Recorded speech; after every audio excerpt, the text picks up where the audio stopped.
इसलिए बीता कालावधि 1 वर्ष का हमारी आशाएं और विश्वासों को भी दृढ़ करता है और हमारे सामने पुरानी और नई जो चुनौतियां उपस्थित है उनको अधिक स्पष्ट करने वाला भी वही कालावधि है। जैसे प्रयागराज में एक विशाल महाकुंभ हुआ,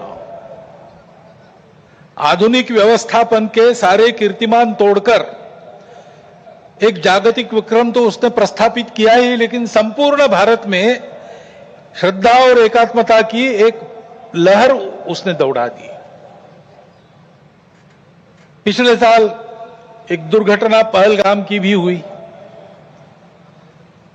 हमला हुआ सीमा पार के आतंकियों के द्वारा, 26 भारतीय नागरिकों की उनका धर्म पूछकर हत्या की। लेकिन उसके चलते सारे देश में प्रचंड दुख और क्रोध की लहर पैदा हुई। पूरी तैयारी करके सरकार ने, हमारी सेना ने उसका बहुत पुरजोर उत्तर दिया। सारे प्रकरण में हमारी नेतृत्व की दृढ़ता, हमारी सेना का शौर्य, कौशल्य और समाज की एकता और दृढ़ता का एक उत्तम चित्र प्रस्थापित हुआ। और यह भी वह घटना हमको सिखा गई कि यद्यपि हम सबके प्रति मित्र भाव रखते हैं और रखेंगे, फिर भी अपने सुरक्षा के विषय में हमको अधिकाधिक सजग रहना पड़ेगा, समर्थ बनना पड़ेगा। क्योंकि इस घटना के बाद दुनिया में विभिन्न देशों ने अपनी अपनी जो भूमिका ली, उसमें हमारी ये भी ध्यान में आया कि हमारे मित्र कौन कौन है और कहां तक है। देश के अंदर भी अशांति फैलाने वाले असंवैधानिक उग्रवादी या संविधान विरोधी कहिए उग्रवादी नक्सली आंदोलन पर शासन और प्रशासन की दृढ़ कार्रवाई भी हुई और उनके अनुभव से उनके विचारधारा का खोखलापन और उनकी क्रूरता का अनुभव होने के कारण समाज भी उनसे मोहभंग होकर विमुख हो गया। लेकिन उनका नियंत्रण तो हो जाएगा, परंतु अब ये उस क्षेत्र में एक बड़ी जो बाधा थी वो दूर होने के बाद उस क्षेत्र में न्याय की स्थापना हो, विकास वहां तक पहुंचे, सद्भावना, संवेदना और सामरस्य वहां स्थापित हो, इसके लिए समाज की भी और शासन प्रशासन की भी योजनाएं चलनी पड़ेगी। क्योंकि इनका अभाव ही ऐसे उग्रवादी ताकतों के पनपने का कारण बनता है। इससे त्रस्त मनुष्य दूसरा कुछ उपाय दिखता नहीं, इसलिए निराश होकर उनको प्रश्रय देता है। ये न हो इसलिए ऐसी योजनाओं की आवश्यकता है। आर्थिक क्षेत्र में भी हम आगे बढ़ रहे हैं। ऐसा जो प्रचलित परिमाण है दुनिया के, उसके आधार पर कहा जा सकता है हमारा देश आर्थिक क्षेत्र में आगे बढ़े। इसलिए आर्थिक जगत के हमारे उद्योगी बंधु, विशेषकर तरुण उद्योजक, इनमें एक मादा भी दिखता है, उत्साह भी दिखता है, इच्छा आकांक्षा भी दिखती है। परंतु ये जो प्रचलित अर्थ प्रणाली है सारी दुनिया में वही है, तो सारी दुनिया के अनुभव में उसके कुछ दोष भी आ रहे हैं। विकास के इस प्रकार के पद्धति से अमीरी और गरीबी का अंतर बढ़ता है। आर्थिक सामर्थ्य कुछ चंद हाथों में एकत्रित होता है। शोषण करने के लिए एक नया सुरक्षित तंत्र इसमें से खड़ा हो सकता है, चिंता नहीं की तो। पर्यावरण के हानि की समस्या खड़ी हो जाती है और मनुष्यों के आपसी व्यवहार में कई प्रकार की व्यापारिक दृष्टि और अमानवीयता की बातें प्रवेश कर जाती है। इन दोषों की बाधा हमें नहीं होनी चाहिए, इसलिए और इसलिए भी कि अभी हाल में अमेरिका ने जो नई टैरिफ नीति अपनाई उनके अपने हित के लिए अपनाई होगी, लेकिन उसकी मार तो सभी पर पड़ रही है। इसलिए ये सारा परिदृश्य अथवा ये सारी प्रचलित पद्धति उस पर हम निर्भर हो जाए ऐसी नहीं है। विश्व का जीवन परस्पर निर्भरता से ही चलता है। राष्ट्रों में आपस में सब प्रकार के संबंध होने पड़ते हैं। अकेला राष्ट्र अलगाव में, आइसोलेशन में जी नहीं सकता। परंतु ये निर्भरता मजबूरी में ना बदल जाए, क्योंकि वो कब बदलेगी, कैसे बदलेगी, उसका कोई पता नहीं। और इसलिए इस निर्भरता को मानते हुए, विश्व जीवन की एकता को मानते हुए, हमको इसको मजबूरी न बनाते हुए जीना अगर है तो स्वदेशी और स्वावलंबन का कोई परिणाम नहीं, कोई पर्याय नहीं। हमको आत्मनिर्भर होना पड़ेगा, स्वावलंबी जीवन जीना पड़ेगा, स्वदेशी का उपयोग करना पड़ेगा, और फिर भी अंतरराष्ट्रीय संबंधों का सब प्रकार के, राजनयिक हो, आर्थिक हो, व्यापारिक हो, इन सब का जतन हमको करना पड़ेगा। लेकिन उसमें मजबूरी नहीं होगी, हमारी अपनी इच्छा होगी, हमारा अपना सद्भाव होगा, ऐसा हमको बनना पड़ेगा। प्रचलित पद्धति जो है उसके दुष्परिणाम हमारे यहां भी दिखते हैं। अभी हाल में ही जो खबरें पिछले 1-2 साल से चल रही है, प्रत्यक्ष हम देख रहे हिमालय के क्षेत्र में कैसे चल रहा है। वर्षा का अनियमित होना तो सर्वदूर है, प्रकृति के प्रकोप भी बढ़ गए हैं, भूस्खलन होता है, अप्रत्याशित वर्षा होती है, हिम नदियां सूख रही है। ऐसे परिणाम गत 3-4 वर्षों में तीव्र होते चले जा रहे हैं। ये हिमालय हमारे लिए सुरक्षा की दीवार और दक्षिण पूर्व एशिया के लिए उसका पूरा जलस्रोत हिमालय से ही आता है। अगर प्रचलित विकास की पद्धति में से इन सारी बातों को और प्रोत्साहन मिलता हो होने के लिए, तो उस नीति का हमको पुनर्विचार करना पड़ेगा, क्योंकि हिमालय की आज की अवस्था एक खतरे की घंटी बजा रही है। प्राकृतिक उथल पुथल है तो जनजीवन में भी उथल पुथल दिख रही है। श्रीलंका में, बाद में बांग्लादेश में, बाद में नेपाल में, हमारे पड़ोसी देशों में भी हमने इसका अनुभव किया। अब कभी कभी हो जाता है, प्रशासन जनता के पास नहीं रहता, संवेदनशील नहीं रहता, लोकाभिमुख नहीं रहता, उनकी जनता की अवस्थाओं को ध्यान में रखकर नीतियां नहीं बनती, तो असंतोष रहता है। परंतु उस असंतोष को इस प्रकार व्यक्त होना, यह किसी के लाभ की बात नहीं है। अभी अभी प्रमुख अतिथि महोदय ने कहा, 25 नवंबर के भाषण की याद की, उसमें इस प्रकार के जो आंदोलन है जिसमें इतनी सारी हिंसा और विनाश होता है, डॉक्टर अंबेडकर साहब ने उसको ग्रामर ऑफ अनार्की कहा है।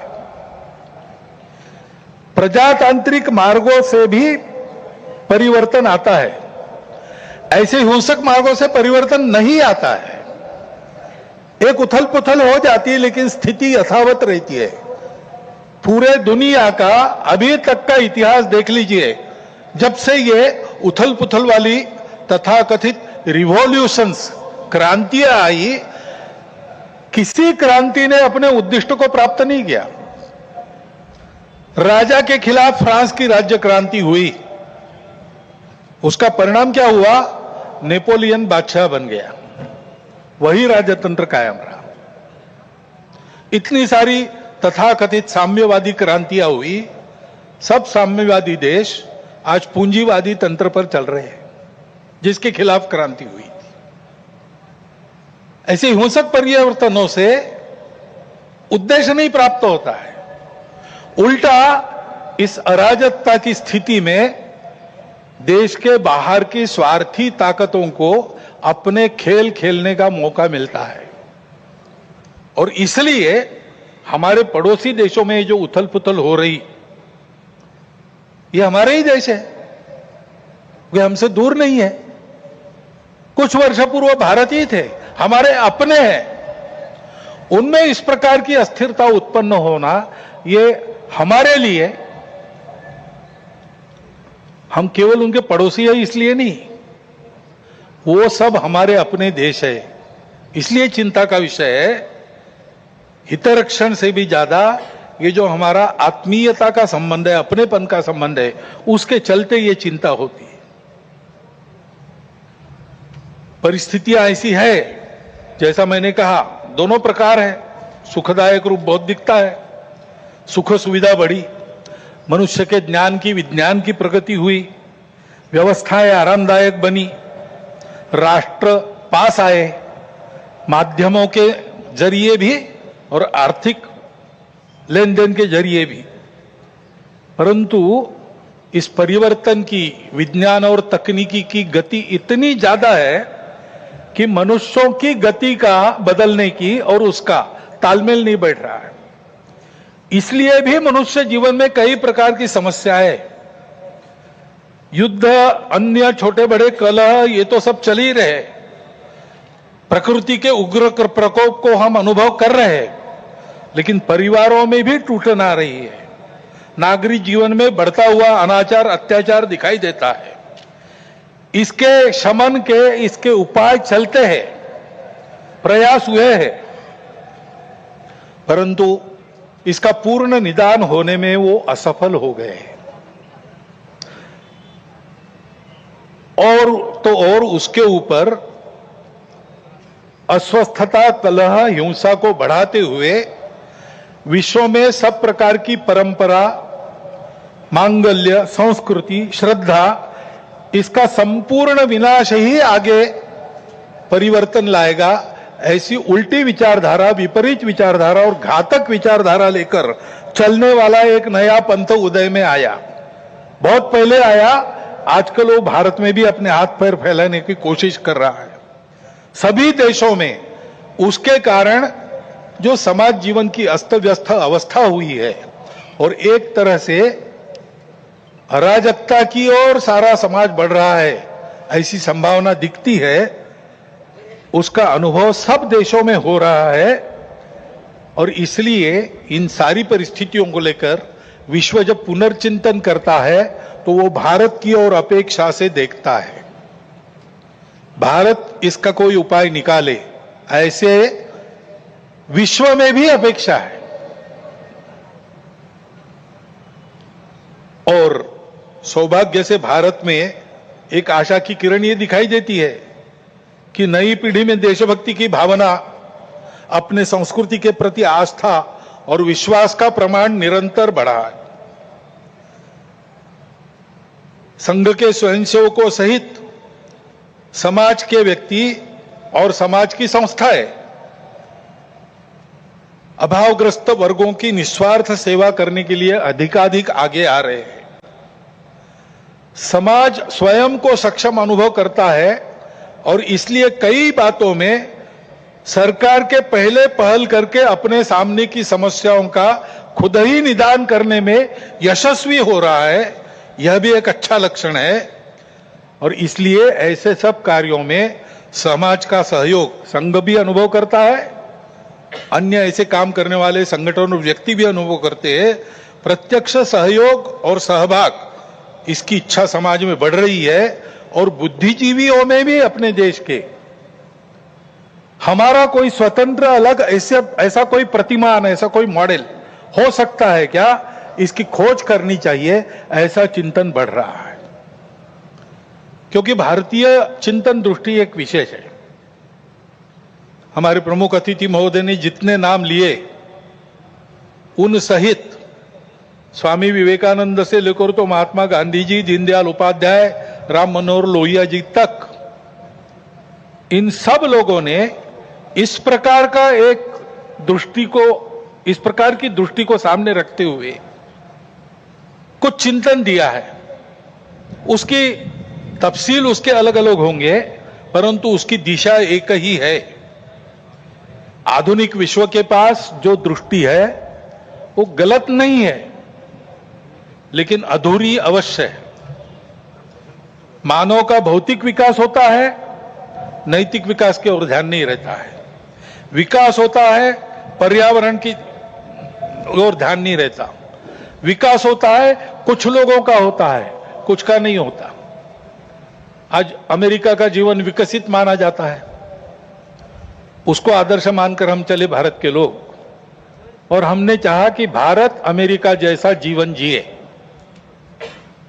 तो कुछ अभ्यासक कहते हैं हिसाब करके ऐसा जीवन जीने के लिए और 5 पृथ्वियों की आवश्यकता लगेगी। ये विकास कैसे होगा?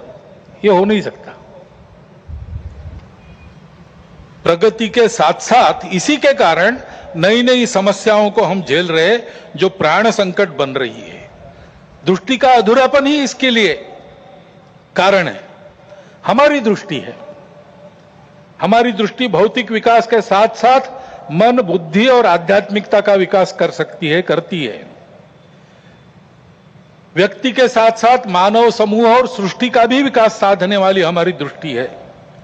मनुष्य की आवश्यकताओं, इच्छाओं के अनुरूप आर्थिक स्थिति, इच्छा पूर्ति हो सबकी, ऐसी व्यवस्था, उसके साथ साथ ही समूह के प्रति और सृष्टि के प्रति कर्तव्य बुद्धि और अपनेपन का साक्षात्कार व्यक्तियों में जगाने की शक्ति हमारी इस दृष्टि में है। सहस्रों वर्षों तक विश्व में इस दृष्टि के आधार पर हमने एक सुंदर, समृद्ध, शांतिपूर्ण, परस्पर संबंधों को पहचानने वाला और मनुष्य और सृष्टि का, मनुष्य और समूह का सहयोगी जीवन ऐसे प्रस्थापित किया था।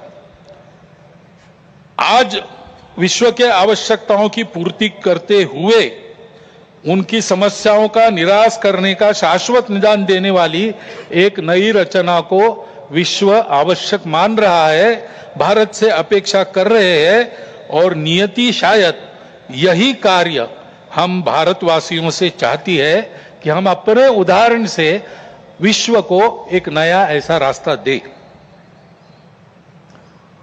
संघ 100 साल से ये सारा चिंतन, इन सब महापुरुषों का चिंतन लेकर, संघ का चिंतन नया नहीं है, वो अपनी दृष्टि के आधार पर अपने यहां परंपरा से चलने वाला आज तक आया हुआ यहां तक चिंतन है।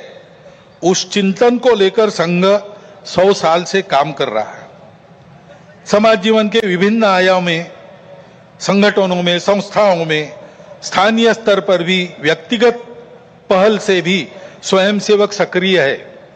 समाज जीवन में सक्रिय ऐसे अनेक सज्जनों के साथ भी सहयोग और संवाद स्वयंसेवकों का चलते रहता है। इन सब का जो संकलित अनुभव है, उसके आधार पर संघ का कुछ चिंतन है। वो चिंतन आज के कार्यक्रम में आपके सामने रखना, ये मेरे भाषण का प्रमुख उद्देश्य है। पहली बात है कि विश्व की व्यवस्था में परिवर्तन तो आवश्यक है, विनाश टालना है तो अनिवार्य है, परंतु हम एक विपरीत व्यवस्था में इतने आगे बढ़ गए, सारी दुनिया आगे चली गई, हम भी आगे चले गए। अब एकदम अगर पीछे मुड़ेंगे तो गाड़ी उलट जाएगी। इसलिए इस गति से आगे बढ़ते बढ़ते हुए धीरे धीरे छोटे छोटे कदमों से हमको मुड़ना पड़ेगा, एक लंबा मोड़ लेके पीछे आना पड़ेगा। देश काल परिस्थिति का ध्यान रखते हुए हम अपनी समग्र और एकात्म दृष्टि के आधार पर अपना स्वयं का विकास पथ बनाकर विश्व के सामने एक यशस्वी उदाहरण रखेंगे, तब इस व्यवस्था का परिवर्तन प्रारंभ होगा। अर्थ और काम के पीछे अंधी होकर भाग रही दुनिया को धर्म की दृष्टि देनी पड़ेगी। वो धर्म पूजा नहीं है, वर्शिप्स नहीं है, वो धर्म खान पान रीति रिवाज नहीं है, वो धर्म इसके परे सबको जोड़ने वाला, सबको उन्नत करने वाला, सबको साथ लेकर चलने वाला, प्रजा की सृष्टि की धारणा करने वाला धर्म है, उस धर्म का मार्ग हमको अपने उदाहरण से विश्व को देना पड़ेगा। भारतवर्ष को ऐसा होना ही पड़ेगा, ऐसे संघ मानता है 100 साल के अनुभव के बाद।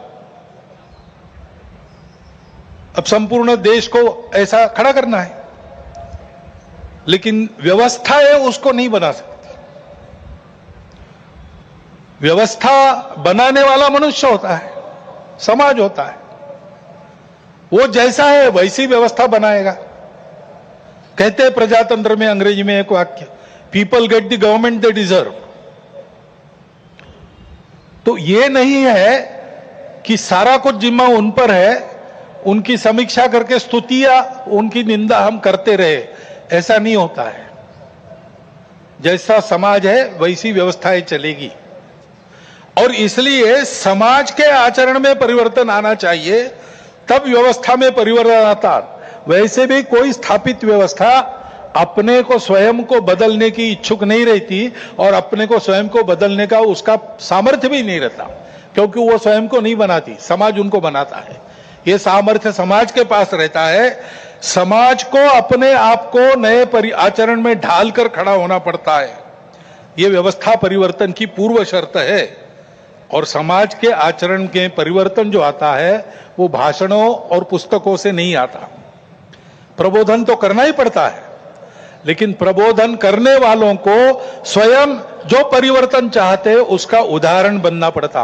अपने व्यक्तिगत जीवन में, सामाजिक जीवन में, राष्ट्रीय जीवन में, अपने स्वयं के परिवार के जीवन में, अपने आजीविका के कार्य में हम उस परिवर्तन का उदाहरण बनकर जिए।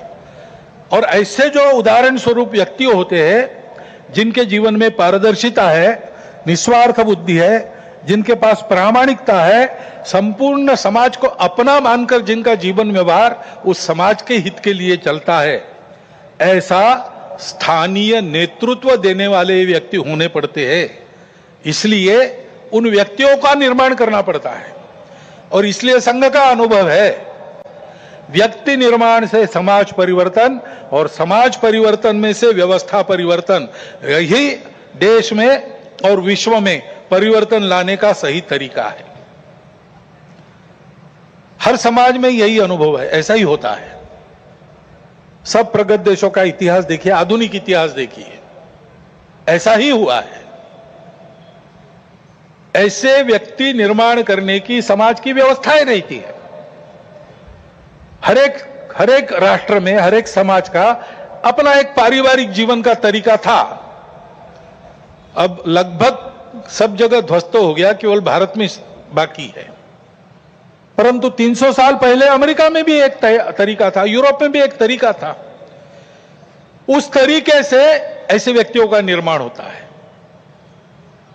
उस देश की एक विशिष्ट शिक्षा रहती है, उस शिक्षा में से उसके व्यक्तियों का मन तैयार होता है, और उस समाज के जो क्रियाकलाप चलते उसमें से भी मनुष्य निर्माण होता है। एक प्रसिद्ध वाक्य है, the battle of Waterloo was won on the playgrounds of Harrow and Eton. वहां पर खेल खेलते खेलते जो समाज तैयार हुआ, उसने जगत जेता कहे जाने वाले नेपोलियन को हरा दिया। ये ताकत कहां निर्माण हुई? समाज की व्यवस्था में निर्माण हुई। हमारे यहां भी ये था, परंतु 1000 वर्षों के आक्रमण में वो सब अस्त व्यस्त हो गया। और बिना इसके काम नहीं होता, क्योंकि मन बुद्धि से ये सारा विचार मानने के बाद भी रोज के आचरण की आदत बदलनी पड़ती है। आदत बदले बिना परिवर्तन नहीं आता, केवल बातों से नहीं आता, केवल सोचने से या सपने देखने से नहीं आता। जैसा आपको देश चाहिए वैसा आपको होना है, और वैसा आपको होना है तो आपकी अपनी आदत दुरुस्त होनी चाहिए। उसकी व्यवस्थाएं इसमें रहती है, वो हमारे यहां ध्वस्त हो गई। इसलिए राष्ट्रीय स्वयंसेवक संघ का निर्माण हुआ। संघ की शाखा ये आदत बदलने का तरीका है, उसकी व्यवस्था है। 100 वर्षों में इसीलिए सब प्रकार की परिस्थिति आई। संघ को लालच भी दिखा दी, संघ को राजनीति में आने का आमंत्रण भी मिला, लेकिन संघ ने वो सब नहीं किया। संघ केवल एक ही कार्य में लगा रहा। संघ के स्वयंसेवकों ने हर परिस्थिति में शाखा को नित्य चलाया है। स्वयंसेवक आग्रह पूर्वक शाखा में नित्य जाते, 50 साल से आ रहे फिर भी जाते, क्योंकि आदत की बात है। आदत छूटनी नहीं चाहिए, आदत बननी भी चाहिए और छूटनी भी नहीं चाहिए। शाखा के कार्यक्रमों को मन लगाकर करते हुए व्यक्तिगत सद्गुणों की और सामूहिकता की साधना करना और समाज में क्रियाकलापों में सहभागी होते हुए समाज के सद्गुणों का, सामूहिकता का वातावरण निर्माण करना, इसलिए संघ की शाखा है। उसके कार्यक्रमों में से नित्य और मन लगाकर करने से स्वयंसेवकों में व्यक्तित्व का, कर्तृत्व का, नेतृत्व का, समझदारी का, वैचारिक और व्यावहारिक और भक्ति का, राष्ट्र के प्रति, संघ के प्रति भक्ति का निर्माण होता है। दूसरी बात, किसी भी देश को ऐसा होना है तो समाज में एकता चाहिए। वाक्य बताया, united we stand, divided we fall. Abraham Lincoln का भी एक वाक्य है, a divided house cannot stand. हमारा देश तो विविधताओं का देश है। पंथ, संप्रदाय, भाषाएं, भौगोलिक विविधता, रहन सहन, खान पान, जाति, उपजाति पहले से है। और बीच के काल में आक्रमण हुए, विदेशी भारत में आ गए, विभिन्न कारणों से यहां के लोगों ने भी उनकी विचारधाराओं का, उनके पंथ संप्रदायों का स्वीकार किया। वो विदेशी चले गए, लेकिन अभी भी उनका स्वीकार करके रहने वाले हमारे अपने बंधु देश में है। सौभाग्य से भारत की परंपरा है, वो सब प्रकार की विविधताओं का स्वागत और सम्मान और स्वीकार करती है। यह हमारी परंपरा है। और इसलिए यद्यपि बाहर से विचारधारा आई होगी, हम उनको पराया नहीं मानते, अलगाव से नहीं देखते। हम सबकी विशिष्टताओं को, दुनिया में सभी विशिष्टताओं को मानते हैं, उनको स्वीकार करते हैं। उनको भी हमारी अपनी विशिष्टता है, उसके दर्जे का ही मानते हैं, सम्मान देते हैं। वो विशिष्टताएं भेद का कारण नहीं बनती, इसको हम देखना चाहिए। आज अपने देश में इन विविधताओं को भेदों में उभारने की कोशिश चल रही है। ये विविधताएं भेद का कारण नहीं बननी चाहिए। अपनी सब विशिष्टताएं अपने अपनी जगह ठीक भी है, परंतु ये सब होने के बाद भी हम एक बड़े समाज के अंग है। समाज, देश, संस्कृति और राष्ट्र के नाते हम एक ही है, हम अलग नहीं है, हम विविध भी नहीं है। विविधताएं तो भाषा, पंथ, संप्रदाय, खान पान, रीति रिवाज, रहने की जगह इसकी है। और इस एकता के चलते हमारा सबका आपस का व्यवहार सद्भावनापूर्ण और संयम पूर्ण रहना चाहिए। सबकी अपनी अपनी विशिष्टताएं हैं, उनकी श्रद्धाएं हैं, महापुरुष है, पूजा के स्थान है। मन वचन कर्म से आपस में इनकी अवमानना नहीं होनी चाहिए, इसकी चिंता सबने करनी चाहिए। किसी एक ने करने का यह काम नहीं है, उसके प्रबोधन की भी आवश्यकता है। विविधता है और सब लोग साथ में रहते हैं, तो जैसे अनेक बर्तन साथ में रखे तो कहीं ना कहीं आवाज हो ही जाती है। इतने बड़े समाज में इतने सारे लोगों के साथ रहने से कभी कभी कुछ आवाज हो भी सकती है, लेकिन होने पर भी नियम पालन करना, व्यवस्था पालन करना, सद्भावपूर्ण व्यवहार करना, ऐसा स्वभाव बनना चाहिए।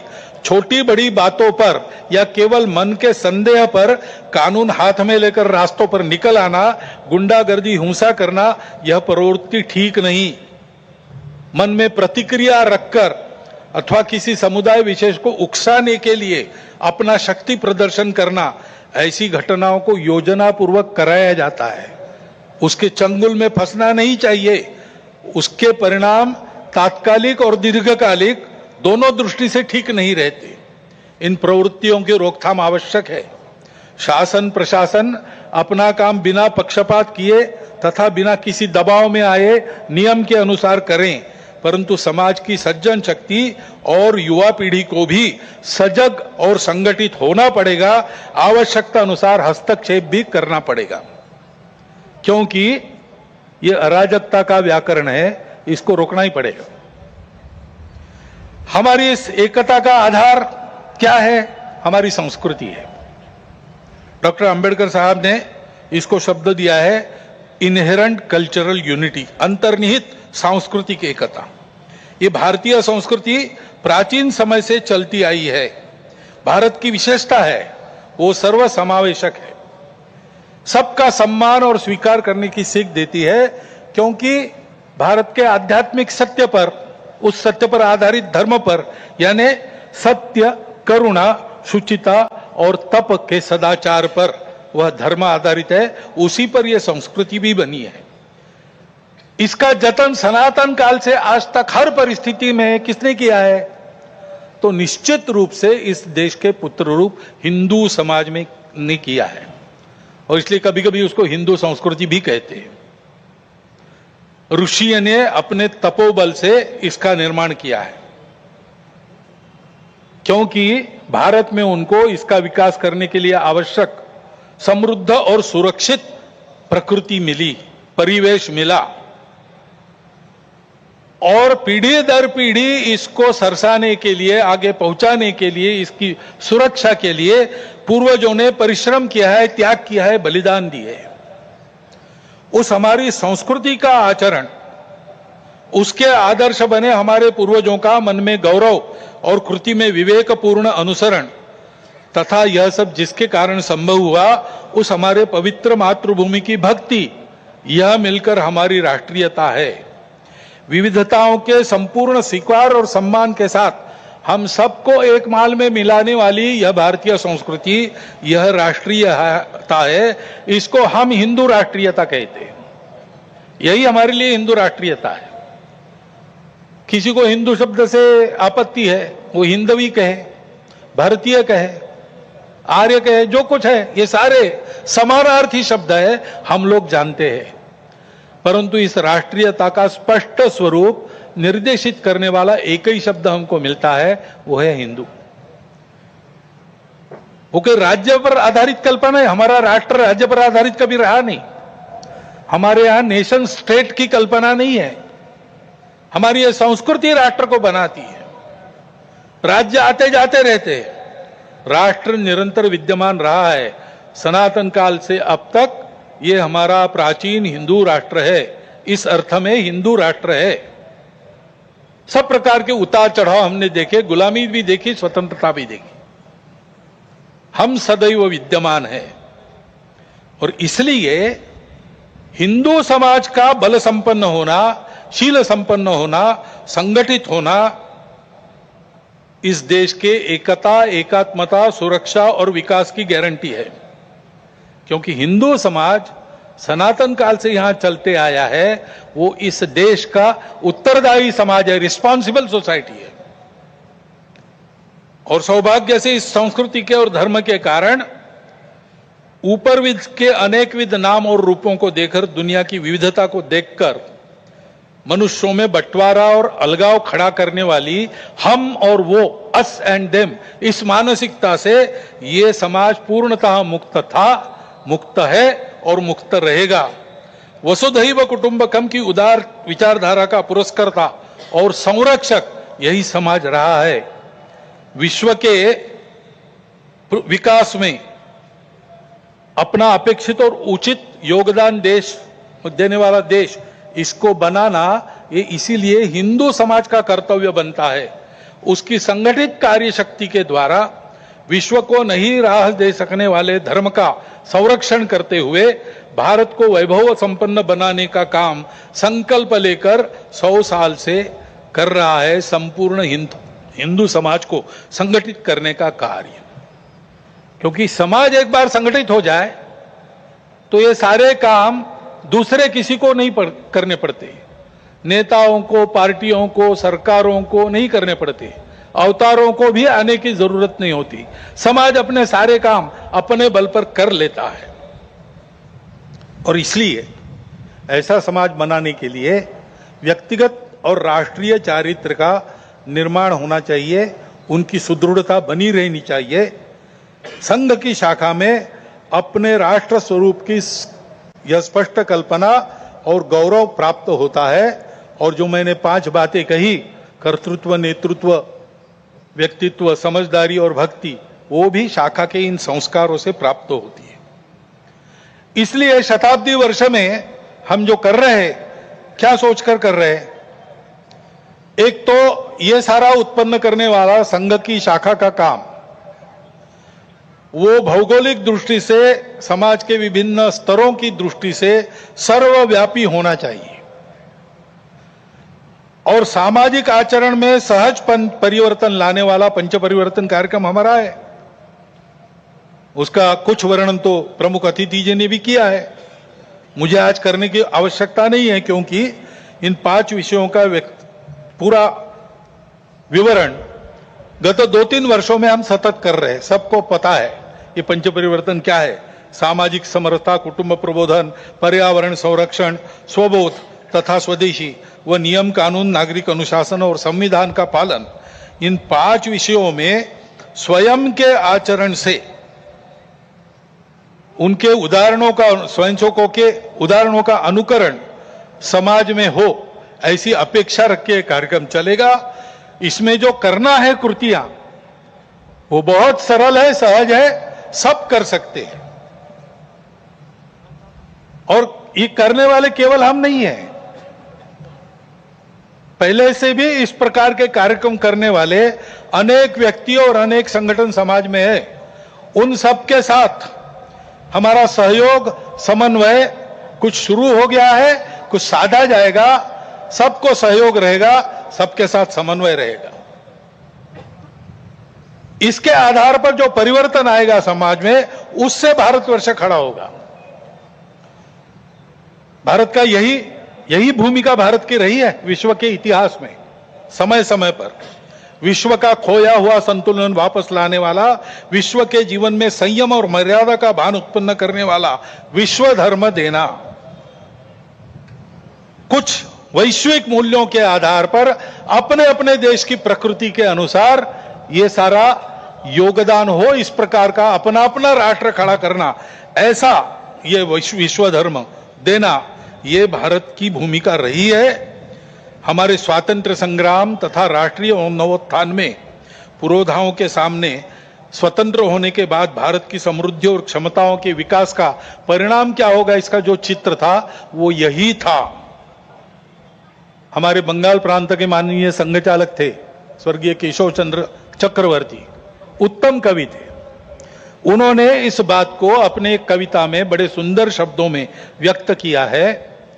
बाली सिंघल जबोद्वीपे प्रांतार माझे ओठे, कोतो माठ कोतो मंदिर कोतो प्रस्तारे फूल फोटे, तादेर मुखेर मधुमय बानी, शुने थेमे जाए सब हानाहानी, अभ्युदयर सभ्यता जागे विश्वेर घरे घरे। सिंहल और जावा द्वीप तक भारतीय संस्कृति का प्रभाव फैला हुआ था। जगह जगह मठ मंदिर थे जहां जीवन की सुगंध फूलों से बिखरती थी।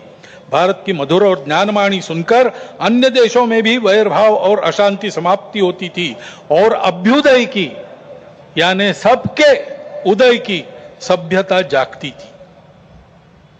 आइए, भारत का यही आत्मस्वरूप आज की देशकाल परिस्थिति से सुसंगत शैली में फिर से विश्व में खड़ा करना है।